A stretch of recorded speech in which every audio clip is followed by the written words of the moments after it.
Okay, let's take a quick review of exponential functions, but you need to also complete the study guide and check out the answer key.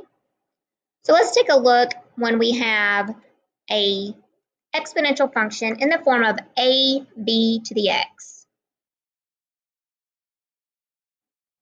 where a is the initial value, b is our multiplier. So here our a value is 3/2. Our b value is 1/2, which tells me that I'm going to have a decay. When b is between 0 and 1, we're going to have a decay. Our y-intercept is when x is 0. So I'm going to plug in 0 into my function and calculate. 1/2 to the 0 is 1, and 1 times 3/2 is 3/2. Our asymptote is y equals 0, the x-axis. Our domain is all real numbers. Our range goes down towards 0 but doesn't touch it, so 0 is not included, and then it goes forever up. There is no interval of increase, so we'll use the null symbol. It's like linear functions. It's either always decreasing or always increasing, and it's all about the value of b that tells us that. It decreases from negative infinity to positive infinity. And our end behavior. As x approaches negative infinity, the left side of the graph, f of x approaches positive infinity. On the right side of our graph, the end behavior approaches the asymptote of 0. Our next example, our a value this time is 1/2. Our b value is 3/2. 3/2 is more than 1, so we have an exponential growth. We're going to plug in 0 for x to find the y-intercept. 3/2 raised to the 0 is 1, and 1 times 1/2 is 1/2. Our asymptote, again, is y equals 0. And our domain is all real numbers. Our range is from 0 to positive infinity. 0 is not included. The interval of increase is negative infinity to positive infinity. It is always increasing and it's never decreasing, so we'll use the null symbol. Our end behavior. On the left side of our graph, the end is approaching the asymptote of 0. On the right side of the graph, the end of our graph is going to positive infinity. Now let's practice average rate of change. Average rate of change is simply slope between 2 points. It's the slope of our second line, and they're always going to give you the x value. So this is x1, this is y1, this is x2, and y2. So x1 is 0. We don't know y1 yet. And then x2. So they're always going to give you the x values. So to get the outputs, we simply plug in the input. 2 to the 0 is 1, and 1 times 1/2 is 1/2.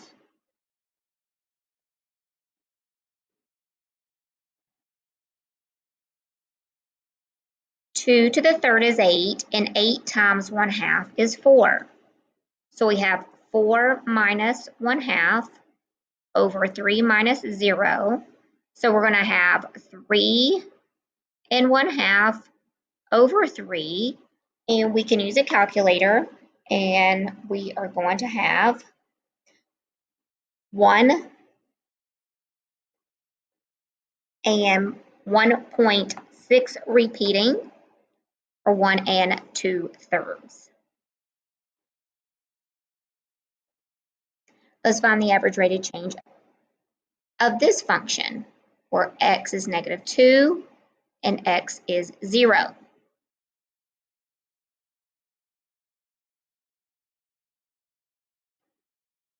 This is going to be, we're going to reciprocate 1/2. So we get 2 squared is 4, and 4 times 3 is 12. Now let's plug in 0 for x. Remember, to make ordered pairs, you simply plug in x values to your function and then do order of operations. 1/2 times 0 is 1, or 1/2 to the 0 power is 1, and 1 times 3 is 3. Now we have 12 minus 3 over 0 minus -2. And we can just leave it as 9/2. An exponential function passes through these 2 points. Write an equation in the form of a b to the x. So we need an a value, the initial value, which we do not have, and we need a b value. So to find the b value, you're going from output to output. So we are comparing the output to the previous output, and we could tell that we were going down. So our b value is 1/2. Now to find the a value, which we do not know, we're going to choose one of these points to be our x and y value into our function. So I'm just going to pick this first point. So f of x, which will be 100, equals a that we don't know. Our multiplier is 1/2, and our x value is 3. So we have 1/2 times 1/2 times 1/2. That is 1/8 times a. So again, that was 1/2 times 1/2 times 1/2. And now we are going to multiply by the reciprocal to get a by itself. And our a value is 800. So we started out at 800, and then we were going down by multiplying by 1/2. So we have f of x equals 800 times 1/2 raised to the x. That is our function. Now we have a transform function. So our a value is 1/2. Our b value is 2. So we do have a growth, which will help us with our in behavior and intervals of increase, decrease, and such. And let's calculate the y-intercept. So we're going to plug in 0. So I have 1/2 times 2. 0 plus 5 is 5. Order of operations, 2 to the 5th is 32.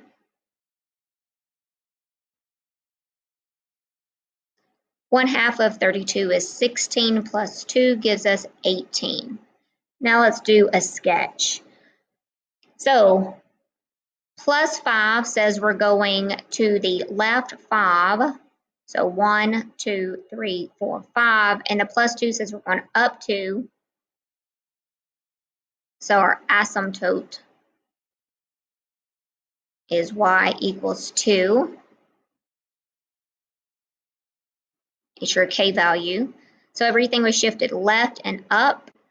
Our 1/2, so when a is 1/2, this tells me this is a vertical compression by a factor of 1/2.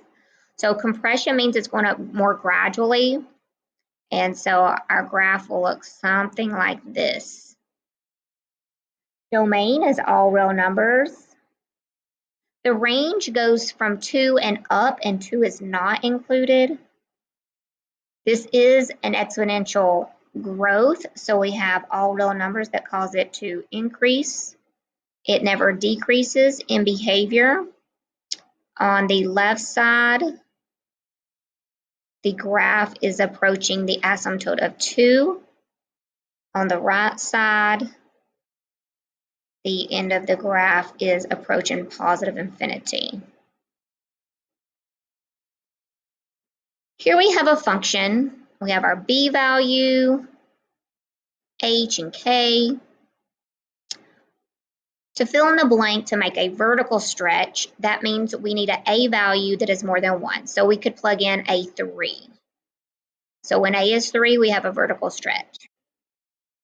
To have a vertical compression, we need a number between 0 and 1. So like 1/3, 1/2, 2/3.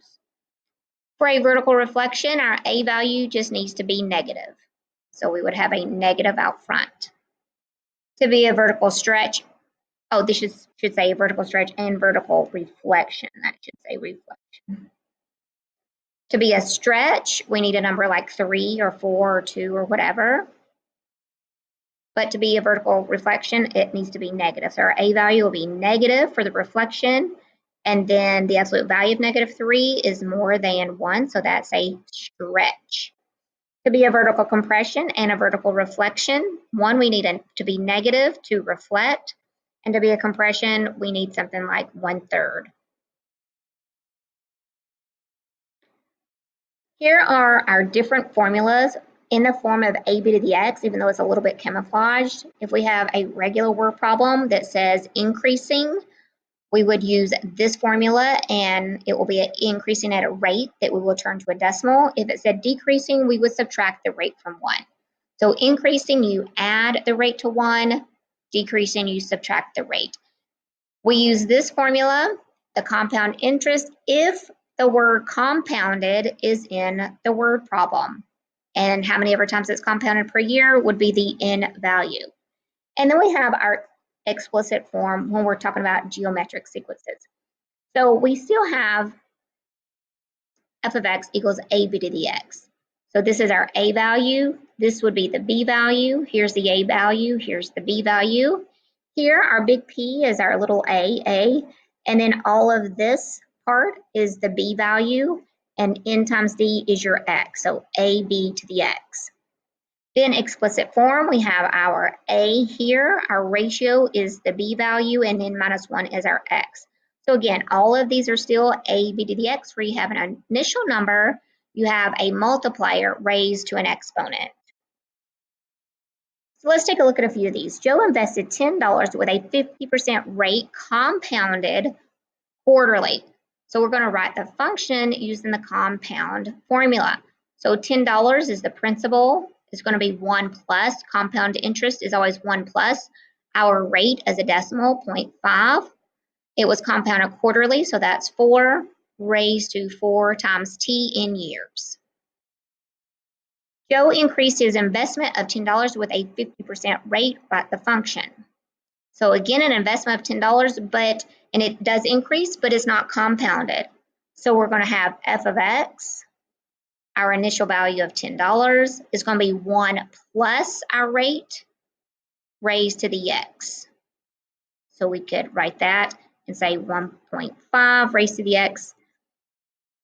Joe decreased his investment of $10 with a 50% rate by the function. So this time he invested, but it went down. So we have 1 minus our rate of 0.5 raised to the x. So this time our multiplier would be 0.5. In our next problem, in week 1, Joe had $10. In week 2, he had 15. Write the function as a sequence. So we need to find how we're going from 10 to 15. So we have 15 over 10, and that simplifies to 3/2, which is ultimately 1.5. But we can just leave it as 3/2. This is our R value. So A sub n equals our initial amount of $10 in week 1. It is going up 1.5 each times, raised to the n minus 1. So each of these word problems are very similar, but you can see when we use a different formula. Charlie had a population of 20 ants. Each hour they doubled. After 8 hours, he extinguishes the ants. So our domain is going to be hours. Range is going to be the number of ants. So in hour 1, so he starts out with 20. Then after that, it doubles. So in hour 1, there are 40. So be careful.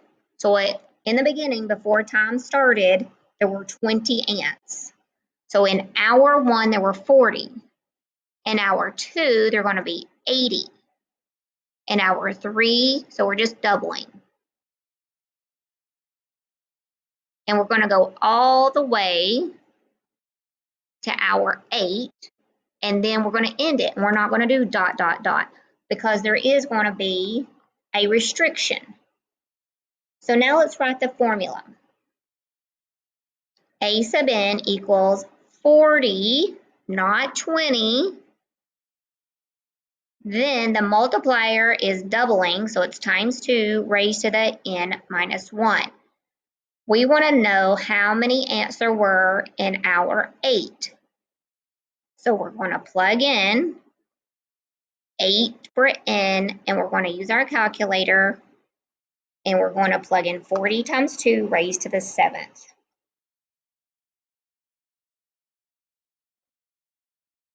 So 5,000, so in hour 8, there were 5,120. And then I'm not gonna calculate each one of these, but you can use this formula to figure out each of these sequences. But note that we did not start in hour 1 with 20. We started out with 20 ants to begin with, and then after that, each hour they doubled.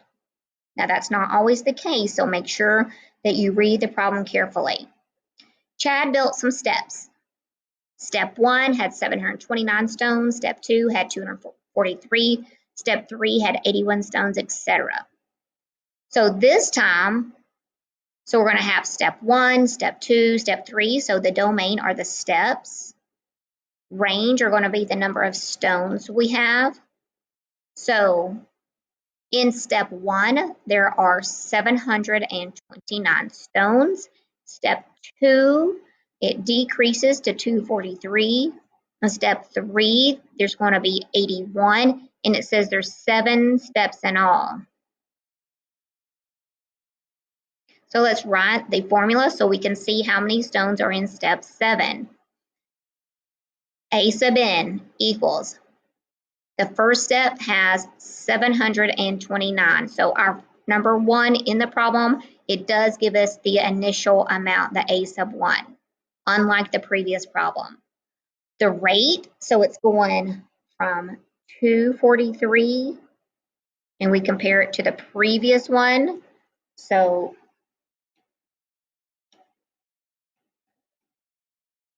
it's going to be 1/3 raised to the n minus 1.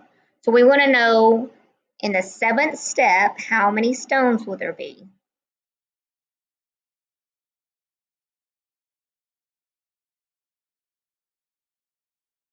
So again, we're going to take our calculator. I would encourage you to use the n over d button